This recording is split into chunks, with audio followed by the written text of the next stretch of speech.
అధ్యక్ష ఇప్పటికీ ఇష్యూ పైన వంశకృష్ణ గారు, గంటా శ్రీనివాస్ గారు, విష్ణు కుమార్ రాజు గారు, ఈశ్వరరావు గారు మారటం జరిగింది.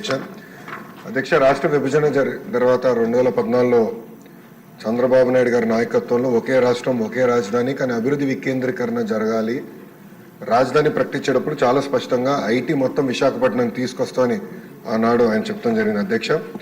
అధ్యక్ష చంద్రబాబు నాయుడు గారి చొరవ వల్ల ఈరోజు ప్రపంచంలో ఎక్కడికి వెళ్ళినా 20% మంది ఐటీ రంగంలో తెలుగులు ఉంటాం. నిజంగానే మనందరం గర్వపడాల్సిన అవసరం ఉంది అధ్యక్ష. కానీ వాళ్ళు మన రాష్ట్రంలో పనిచేసేదానికి సరైన ఎకో సిస్టమ్ లేకపోవడం అనేది చాలా చాలా బాధాకరం.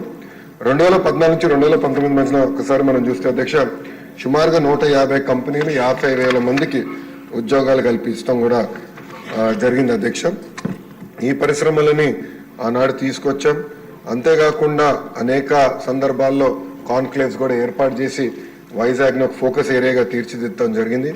ముందు చూపుతో డేటా సెంటర్ పాలసీ ఆనాడు తీసుకొచ్చి అదానితో కూడా ఒప్పందం కుదుర్చుకుని వాళ్ళు కూడా ఆనాడు భూములు కేటాయిస్తాం జరిగింది, శంకుస్థాపన చేస్తాం జరిగింది. కానీ అది ఆగిపోతాం జరిగింది అధ్యక్ష 2019 నుంచి 24 చూస్తే అధ్యక్ష ఎలాంటి యాక్షన్ లేదు, ఒక్క కాన్క్లేవ్ జరగలేదు, ఒక్క పరిశ్రమ రాలేదు అధ్యక్ష. ఒక మంత్రిని బాధాకరమైన పరిస్థితి ఏంటంటే ఆనాడు ఒక మంత్రిని అడిగారు అధ్యక్ష, ఆ రేస్ ఏదో హైదరాబాద్లో జరుగుతుంటే ఇది మీరు ఎప్పుడు తీసుకొస్తారు ఆంధ్ర రాష్ట్రానికంటే కోడి ఇంకా గుడ్డు పెట్టలేదు, లేదంటే గుడ్డు కోడి పెట్టలేదు ఏదో చెప్పాడు అధ్యక్ష. అది దేవుడి తెలియాలి ఏం చెప్పాడు. ఆ రోజు నుంచి ఆంధ్ర రాష్ట్రం అనేది ఎగతాళి చేశారు అధ్యక్ష. ఎక్కడికి వెళ్ళినా ఆంధ్ర రాష్ట్ర ఐటీ మంత్రి ఇలా ఉంటారా, ఇలా అవుతే పరిశ్రమలు ఎట్లా వస్తాయని కూడా వాళ్ళందరూ ఎగతాళి చేసే పరిస్థితి అధ్యక్ష. అంతేకాకుండా అధ్యక్ష నేను మంత్రి అయిన తర్వాత అనేక కంపెనీల్లో కూడా కలిస్తే గత ప్రభుత్వంలో ఉన్న వాళ్ళు చాలా స్పష్టంగా మన కంపెనీల్లో వాటాలు అడుగుతాం జరిగింది అధ్యక్ష. వాటాలు అడిగారు అధ్యక్ష. దానివల్ల ఆ కంపెనీలన్నీ వెనక్కి వెళ్ళిపోయినాయి. అంటే ఐటీ కంపెనీల్లో కూడా వాటాలు అడిగే పరిస్థితికి వీళ్ళు వచ్చారు అధ్యక్ష. ఏం చెప్పాలి అధ్యక్ష. ఇంతేకాకుండా పెద్దలు అన్నట్టు నిక్సీ కూడా నాడు పట్టించుకోలేదు, ఎస్టీపీఐకి ఇవ్వాల్సిన భూములు కేటాయించలేదు. ఇంకా మిలేనియం టవర్ ఫేజ్ 2 వచ్చే గల అక్కడ మన సచివాలయం పెడతామని మొత్తం డ్రామా నడిపించారు అధ్యక్ష. సచివాలయము పెట్టలేదు, అలానే ఐటీ కంపెనీలు కూడా అది కేటాయించలేదు అధ్యక్ష. దానివల్ల ఆంధ్ర రాష్ట్ర యువకులు చాలా చాలా నష్టపోతాం జరిగింది అధ్యక్ష. ఎన్డీఏ ప్రభుత్వం ఏర్పడి కరెక్ట్గా 5 నెలలు అయింది అధ్యక్ష.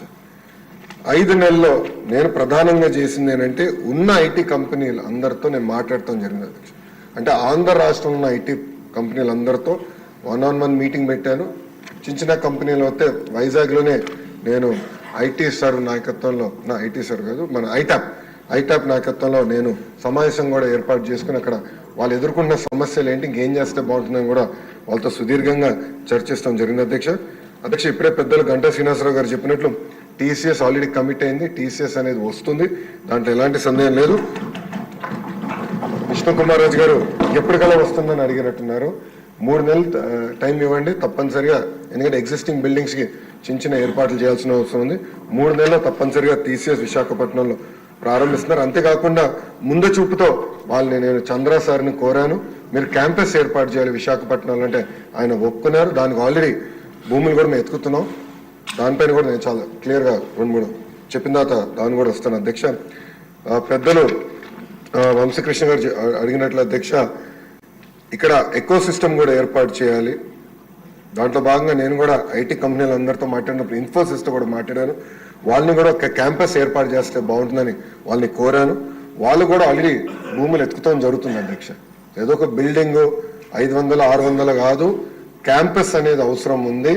దానికి వాళ్ళకి భూములు కూడా ఇప్పుడు ఎత్తుకుతాం జరిగింది, మొదలుపెట్టాం అధ్యక్ష. నేను అనుకుంటా మ్యాక్సిమం ఒక 6 monthsలో కొబ్బరికాయ కొట్టేసి నేను ఆశిస్తున్నాను. దానికి నేను చాలా కష్టపడుతున్నా. మీరు 20,000 ఉద్యోగాలు అడిగారు అధ్యక్ష. 5 సంవత్సరాలు 20,000 ఉద్యోగాలు నా టార్గెట్ కానే కాదు. పెద్దలు అన్నట్టు 5 లక్షల ఉద్యోగాలు ఒక ఐటీ రంగంలో ఆంధ్ర రాష్ట్రంలో క్రియేట్ చేయాలని టార్గెట్గా నేను పనిచేస్తున్నాను అధ్యక్ష. మనం యూఎస్ కూడా వెళ్ళాను, అనేక డేటా సెంటర్ సంస్థలతో కూడా నేను కలుస్తాను జరిగింది అధ్యక్ష. ఒకసారి చూస్తే 2019 నుంచి 24 వరకు గత ప్రభుత్వం దీనిపైన ఎలాంటి ఫోకస్ పెట్టక డేటా సెంటర్ ఎకో సిస్టమ్ అటుపక్క విశాఖపట్నంలో, క్షమించాలి అటుపక్క ముంబైలో, ఇంకో పక్కన తమిళనాడులో, అదేవిధంగా తెలంగాణలో వస్తాం జరిగింది అధ్యక్ష. అదే కానీ మనం కానీ ఆనాడు తీసుకొచ్చిన పాలసీ ముందలు తీసుకెళ్ళి ఉంటే Visakhapatnam data centre capital of the world అయ్యేది అధ్యక్ష. అధ్యక్ష మనం చూస్తే డేటా సెంటర్స్లో ప్రపంచవ్యాప్తంగా ప్రతి సంవత్సరం $300 బిలియన్ $300 బిలియన్ ఖర్చు పెట్టిపోతున్నారు అధ్యక్ష ప్రతి సంవత్సరం. నా లక్ష్యం $100 బిలియన్ భారతదేశానికి రావాలి, దాంట్లో ఎక్కువ శాతం ఆంధ్ర రాష్ట్రానికి రావాలనేది నా లక్ష్యం అధ్యక్ష. దాంట్లో నేను అందరినీ కలిసాను అధ్యక్ష. అంటే కొన్ని కంపెనీ పేర్లు నేను వెల్లడించలేను, ఎందుకంటే ఎన్డీఏ నేను వాళ్ళతో సైన్ చేశాను కనుక. వాళ్ళతో చర్చించినప్పుడు 2-3 రిక్వెస్ట్లు ఉన్నాయి, ఎస్పెషల్లీ డేటా సెక్యూరిటీ, అదేవిధంగా టాక్సేషన్, డేటా ఎంబసీస్ విషయంలో. విష్ణు కుమార్ రాజు గారు బీజేపీ నుంచి కూడా ఉన్నారు కనుక ఇక్కడ నేను ఆల్రెడీ ఢిల్లీలో ఉన్న పెద్దలతో నేను చర్చిస్తున్నాను సార్. అది పాలసీ ఒక ఫ్రేమ్వర్క్ అనేది ఏర్పాటు చేయాల్సిన అవసరం ఉంది. తద్వారా పెద్ద ఎత్తున పెట్టుబడులు కేవలం ఆంధ్ర రాష్ట్రంగా భారతదేశానికి వచ్చడానికి అవకాశం ఉంది. అది ఆల్రెడీ మేము చర్చలో ఉన్నాం అధ్యక్ష. అధ్యక్ష వంశకృష్ణ గారు అడిగినట్టు ఒక సోషల్ ఎకో సిస్టమ్ అనేది చాలా చాలా అవసరం అధ్యక్ష. దాంట్లో ఎయిర్పోర్ట్ ఒక భాగం. భోగాపురం ఎయిర్పోర్ట్ విషయంలో చంద్రబాబు నాయుడు గారు ఇప్పటికీ చాలా స్పీడ్గా పనులన్నీ పరిగెత్తిస్తున్నారు అధ్యక్ష. అంతేకాకుండా భారతదేశంలోనే అతిపెద్ద కన్వెన్షన్ సెంటర్ కూడా ఏర్పాటు చేసే దిశగా మన ప్రభుత్వం పనిచేస్తున్న అధ్యక్ష. అది విశాఖపట్నానికి వస్తుంది అధ్యక్ష. అంతేకాకుండా ఎయిర్పోర్ట్స్ క్షమించాలి హోటల్స్ కూడా అధ్యక్ష. అది నా డిపార్ట్మెంట్ కాకపోయినా దుర్గేష్ గారు డిపార్ట్మెంట్ అది, కానీ అది ఎకనామిక్ డెవలప్మెంట్ బోర్డు కింద ఈ ఎకో సిస్టమ్ ఏర్పాటు చేయాలంటే పెద్ద ఎత్తున హోటల్స్ రావాలి విశాఖపట్నానికి. వేలాది హోటల్స్ రావాలి అధ్యక్ష, 10 కాదు వేలాది హోటల్స్ వస్తేనే ఆ ఎకో సిస్టమ్ ఏర్పడుతుంది. దానికి నిన్నే పాలసీ కూడా టూరిజం పాలసీ కింద టూరిజాన్ని ఇండస్ట్రీగా గుర్తించే విధంగా చంద్రబాబు నాయుడు గారి నాయకత్వంలో నిన్న కేబినెట్ కూడా ఆమోదం తెలిపింది అధ్యక్ష. దాంట్లో భాగంగా హోటల్స్ కూడా పెద్ద ఎత్తున విశాఖపట్నానికి తీసుకొస్తాం, కనెక్టివిటీ కూడా ఏర్పాటు చేస్తాం, కన్వెన్షన్ సెంటర్ కూడా తీసుకొస్తాం. ఇది ఒక భాగం. ఇంకొకటి పెద్దలు అన్నట్టు ఐటీలో ఉన్న టాప్ 100 కంపెనీస్, టాప్ 20 కాదు, టాప్ 10 కాదు, టాప్ 100 కంపెనీస్ ఆల్రెడీ నేను ఇనిషియల్ డిస్కషన్ స్టార్ట్ చేస్తాను జరిగిన అధ్యక్ష. నేను అనుకుంటాం అది గ్యారంటీగా జయప్రదం అవుతుంది. వాళ్ళందరినీ విశాఖపట్నం తీసుకొచ్చే బాధ్యత నేను తీసుకుంటాను మొదటిది. రెండోది ప్రపంచంలో ఉన్న ఫార్చ్యూన్ 500 కంపెనీస్ అన్ని జీసీసీస్ అంటే గ్లోబల్ డెలివరీ సెంటర్స్ కూడా వాళ్ళు ఏర్పాటు చేయాలని ఒక లక్ష్యంగా వాళ్ళు కూడా వర్కౌట్ చేస్తున్నారు. దానికి కొత్త పాలసీ తీసుకురావాల్సిన అవసరం ఉంది అధ్యక్ష. అది వచ్చే నెలలో ఆ పాలసీ కూడా మేము తీసుకొస్తాం. ఇంతేకాకుండా రియల్ ఎస్టేట్ డెవలపర్స్తో కూడా నేను ఇప్పటికీ జూమ్ కాల్స్ పెట్టుకున్నాను, 1-on-1 మీటింగ్స్ కూడా పెట్టాను అధ్యక్ష. పెద్ద ఎత్తున రియల్ ఎస్టేట్ డెవలపర్స్ కూడా తీసుకురావాలి అధ్యక్ష. ఎందుకంటే విశాఖపట్నంలో గ్రేడ్ ఏ ఆఫీస్ స్పేస్ అనేది లేదు అధ్యక్ష. ఈ పెద్ద పెద్ద కంపెనీలు వచ్చినప్పుడు గ్రేడ్ ఏ ఆఫీస్ స్పేస్ రావాలి. వాళ్ళకు ఆ కంపెనీలో పనిచేస్తున్న ఉద్యోగస్తులకి మళ్ళీ హౌసింగ్ సోషల్ ఎకో సిస్టమ్ కూడా కావాల్సిన అవసరం ఉంది. వాళ్ళందరితో కూడా నేను చర్చిస్తాం జరుగుతుంది అధ్యక్ష. త్వరలోనే ఆ అనౌన్స్మెంట్స్ కూడా రాబోతున్నాయని మీ ద్వారా సభకి నేను తెలుపుతున్నా అధ్యక్ష. అంతేకాకుండా డేటా సెంటర్ పాలసీ కూడా దానిపైన ఒక స్టేట్మెంట్ ఉంది అధ్యక్ష. గౌరవ డిప్యూటీ స్పీకర్ గారు టీ బ్రేక్ ఇస్తే టీ బ్రేక్ తర్వాత అది ఉంది, స్టేట్మెంట్ ఉంది. దాంట్లో చాలా డీటెయిల్గా అది కూడా నేను ఎక్స్ప్లెయిన్ చేస్తాను. అంటే పాలసీస్ ఒక పక్కన, అవుట్ రీచ్ ఒక పక్కన, సోషల్ ఎకో సిస్టమ్, ఇదంతా మేము ఒక సమగ్ర యాక్షన్ ప్లాన్ అనేది మేము తయారు చేస్తాం జరిగిన అధ్యక్ష. విష్ణు కుమార్ రాజు గారు, గంటా శ్రీనివాస్ గారు పెండింగ్ ఇన్సెంటివ్స్ గురించి చెప్పారు అధ్యక్ష. అధ్యక్ష నేను బడ్జెట్ కోసం నేను వెయిట్ చేస్తా ఉన్నాను. బడ్జెట్లో 500 కోట్ల రూపాయలు పెండింగ్ ఇన్సెంటివ్స్ క్లియర్ చేసేదానికే ఐటీ ఎలక్ట్రానిక్స్కి కేశవ్ గారు కూడా కేటాయిస్తాం జరిగింది. అది అసెంబ్లీ సెషన్లో అయిన తర్వాత తప్పనిసరిగా ఇన్సెంటివ్స్ అని ఆ కంపెనీస్కి అందించే బాధ్యత మేము తీసుకుంటాం అధ్యక్ష. దాంట్లో ఎలాంటి సందేహం లేదు.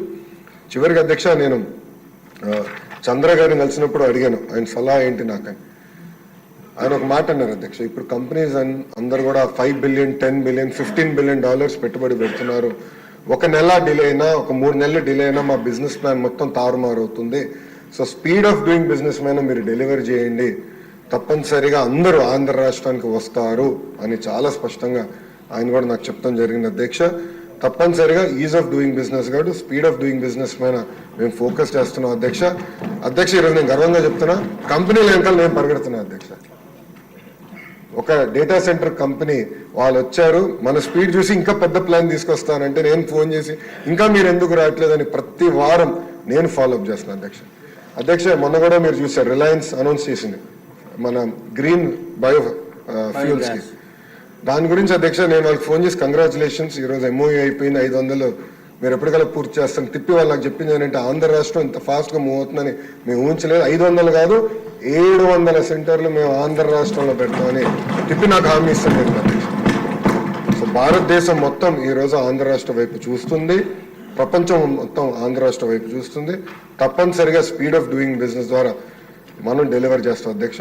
ఇక్కడున్న శాసనసభ్యుల్ని కోరుతున్నాను, మీ తరపున ప్రపంచంలో ఉన్న తెలుగులందరూ కూడా కోరుతున్నారు అధ్యక్ష. వాళ్ళందరూ ఈరోజు ఉన్నత స్థాయిలో ఉన్నారు, వాళ్ళ కంపెనీలో నంబర్ 1 కాకపోతే నంబర్ 2 పొజిషన్లో అనేక మంది తెలుగు వాళ్ళు ఉన్నారు.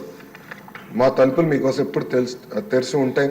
మీకు అక్కడ లింక్స్ ఉన్నా, కాంటాక్ట్స్ ఉన్నా మాకు తెలియజేయండి. వాళ్ళు ఆ కంపెనీస్కి భారతదేశంలో పెట్టుబడి పెట్టాలని ఇంట్రెస్ట్ ఉంటే మాకు తెలియజేయండి. తప్పనిసరిగా అవసరమైతే ఆ ఒక్క కంపెనీ కలిసేదానికి నేను ఎక్కడికైనా వస్తాను. ఇక్కడున్న శాసనసభ్యులు కూడా చాలా మంది ఎన్ఆర్ఐస్ ఉన్న వాళ్ళు గతంలో కూడా ఇప్పుడు శాసనసభ్యులకు వచ్చారు. అనేక మందికి కాంటాక్ట్స్ కూడా ఉన్నాయి అధ్యక్ష. వాళ్ళు కూడా నేను కోరేది, మీరు మీ రోలడెక్స్ నాకు ఇవ్వండి, కాంటాక్ట్స్ నాకు ఇవ్వండి. వాళ్ళందరూ నేను ప్రొయాక్టివ్గా అవుట్రీచ్ చేస్తాను.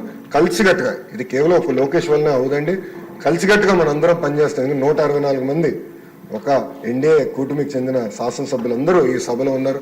మనందరం కలిసికట్టుగా పనిచేస్తే 5 లక్షల ఉద్యోగాలు అనేది కల్పించగలుగుతాం. 5 లక్షల ఉద్యోగాలు కానీ మనం ఒక్కసారి సాధిస్తే ఇంకా విశాఖపట్నాన్ని ఎవరు ఆపలేరు, ఏ ప్రభుత్వం వచ్చినా ఆపలేదు. ఈరోజు హైదరాబాద్ ఎట్లయితే క్రిటికల్ మాస్ వచ్చిందో అలా విశాఖపట్నం క్రిటికల్ మాస్ వస్తుంది. అందుకే కలిసికట్టుగా పనిచేద్దాం. 5 లక్షల ఐటీ ఉద్యోగాలు తప్పనిసరిగా విశాఖపట్నం తీసుకొద్దామని ఈ సభాముఖ శాసనసభ్యులందరూ తెలుపుకుంటూ అధ్యక్ష, లాస్ట్ పాయింట్ అధ్యక్ష, ఇప్పటికే ఎక్కువ టైం తీసుకున్నా. ఈశ్వర గారు ఒక మంచి పాయింట్ చెప్పారు. ఏంటంటే Tier 2, Tier 3 సిటీస్ కూడా ఐటీ కంపెనీలు రావాలి అని పెద్దలు కోరారు అధ్యక్ష. దాంట్లో భాగంగా నిన్న ముఖ్యమంత్రి గారు ఆల్రెడీ కోవర్కింగ్ స్పేసెస్ CEO అందరితో మీటింగ్ పెట్టుకున్నారు అధ్యక్ష. నేను చూశాను అధ్యక్ష. ప్రతిపక్షం ఉన్నప్పుడు ఒంగోలులో ఒక ఐటీ కంపెనీ నడిపిస్తుంటే నేను వెళ్ళడానికి ఆయన పిలిచారని వెళ్దాం అనుకున్నా. పొద్దునకి మళ్ళీ ఆ ప్రభుత్వం నుంచి ఫోన్లు వచ్చి లొకేషన్ తీసుకొచ్చి ఇది కట్టేస్తుంటే పాపం మళ్ళీ ఆయన వచ్చి క్షమించండి, మీరు వస్తే మాకు ఇబ్బంది అని చెప్పే పరిస్థితి అధ్యక్ష. బట్ ఆ కంపెనీ ఎలా చేశారో మేము అంతా చూసాము. సో Tier 2, Tier 3లో కూడా ఒక సెంటర్స్ ఏర్పాటు చేస్తే బాగుంటుంది అనేది ఇప్పటికీ గౌరవ ముఖ్యమంత్రి గారు చెప్పారు. అదేంటంటే కోవర్కింగ్ స్పేస్ ప్రభుత్వం కొంత తయారు చేస్తుంది, అంటే PPP ద్వారా ప్రైవేట్ సంస్థలతో ఒప్పందం కుదుర్చుకుని తయారు చేస్తాం. దానికి ఒక సెపరేట్ ఇన్సెంటివ్ స్ట్రక్చర్ క్రియేట్ చేయాలని ముఖ్యమంత్రి గారు చెప్పారు. దానివల్ల కొంత ఐటీ పాలసీ కూడా వచ్చానికి డిలే అయింది. మేము కూడా అది నిన్న మీటింగ్ అంతా డిస్కస్ చేసాం. త్వరలో ఆ పాలసీ కూడా మేము తీసుకొస్తాం అధ్యక్ష. దానివల్ల ఏంటంటే చాలా మంది వర్క్ ఫ్రమ్ హోమ్లో ఉన్నారు. శ్రీకాకుళం పట్టణంలోనే చాలా మంది వర్క్ ఫ్రమ్ హోమ్లో ఉన్నారు. వాళ్ళకి బేసిక్ ఇన్ఫ్రాస్ట్రక్చర్ ఇస్తే కొంచెం కల్చర్ ఉంటుంది అనేది ఒక ఆలోచన గౌరవ ముఖ్యమంత్రి గారు చెప్పారు. దాంట్లో భాగంగా తప్పనిసరిగా Tier 2, Tier 3 కూడా ఈ కోవర్కింగ్ స్పేసెస్ సెంటర్స్ ఏర్పాటు చేసి అక్కడ వర్క్ ఫ్రమ్ హోమ్లో ఉన్న వాళ్ళందరికీ ఒక కేర్ ఆఫ్ అడ్రస్ ఇవ్వాలనే లక్ష్యంతో మీ ప్రభుత్వం పనిచేస్తుంది. అధ్యక్ష, నేను అదానీ నేను మంత్రి అయిన వెంటనే నేను అదానీ వాళ్ళతో కూడా నేను కాంటాక్ట్లోకి వెళ్ళాను అధ్యక్ష. దాంట్లో భాగంగా మొన్న విశాఖపట్నాన్ని కూడా నేను వచ్చినప్పుడు ఒక కంపెనీ తీసుకొస్తాం జరిగింది అధ్యక్ష. పేర్లు నేను చెప్పలేను, ఎందుకంటే ఎన్డీఏ ఉంది అధ్యక్ష, పేర్లు నేను చెప్పలేను. అదానీ ప్రతినిధులు కూడా నవ్వుతా అన్నారు. 5 సంవత్సరాల ద్వారా మొదటిసారి వాళ్ళు అక్కడ అడుగు పెడుతున్నారని. అక్కడ చూస్తే రోడ్లని కూడా చెట్లు అంతా సైడ్ నుంచి పెరిగిపోయి రోడ్లు కూడా కంపని పరిస్థితి ఉంది అధ్యక్ష. ఆల్రెడీ నేను డిస్కసింగ్ విత్ దెమ్, నేను కూడా పుష్ చేస్తున్నాను. నేను అనుకుంటాం పాలసీ అంటే నేషనల్ లెవెల్ పాలసీ ఫ్రేమ్వర్క్ ఒకటి ఐఎమ్ వర్కింగ్ ఆన్. అది కానీ క్రాక్ చేయగలిగితే తప్పనిసరిగా పరిశ్రమలు పెట్టుబడులు వస్తాయి. దాని లోపలనే కొన్ని కంపెనీలు ఆల్రెడీ ముందరికి వచ్చినాయి. అదే హిల్ పైన ఇంకా ల్యాండ్ ఉంది అధ్యక్ష. ఆ కంపెనీస్కి భూములు కేటాయించాలనే లక్ష్యంతో మేము పనిచేస్తున్నాం. వాళ్ళు ఒక అడుగు ముందే వేశారు. నేను లేదు ఇంత ఇస్తాను, ఇంత కాదు ఇంత ఇస్తానంటే ఓకే, మేము వెళ్ళి మా బిజినెస్ ప్లాన్ మళ్ళీ రీవర్క్ చేసుకుని వస్తామని వాళ్ళు చెప్పడం జరిగింది అధ్యక్ష. నేను అనుకుంటాం ఇంకా రాబోయే 3 నెలల్లో తప్పనిసరిగా కనీసం 2 కంపెనీలతో నేను ఆ కొండలపైన డేటా సెంటర్ ప్రారంభించే బాధ్యత నేను తీసుకుంటాను అధ్యక్ష. నిక్సీ ఇస్ మై ప్రయారిటీ. ఎందుకంటే అక్కడ డేటా సెంటర్స్ రావాలంటే సీ ల్యాండింగ్ కేబుల్ ఉండాలి. సింగపూర్ నుంచి డైరెక్ట్గా సీ ల్యాండింగ్ కేబుల్ అక్కడ రావాలి. ఆ కేబుల్ వస్తేనే మనం డేటా సెంటర్స్ ఏర్పాటు చేయొచ్చు. I will immediately reach out to NIXI. And నిక్సీయే కాకుండా ఇతర సర్వీస్ ప్రొవైడర్స్తో ఆల్రెడీ మాడుతున్నా. ఆ సీ ల్యాండింగ్ కేబుల్ విశాఖపట్నానికి తీసుకొచ్చే బాధ్యత నేను వ్యక్తిగతంగా తీసుకుంటాను. థ్యాంక్ యూ అధ్యక్ష. లోకేష్ గారు వారి ఉన్నతమైన ఆశయంతో ఉత్తరాంధ్ర ప్రజల ఆకాంక్షలకు ఊపిరి అందించారు. ధన్యవాదాలు.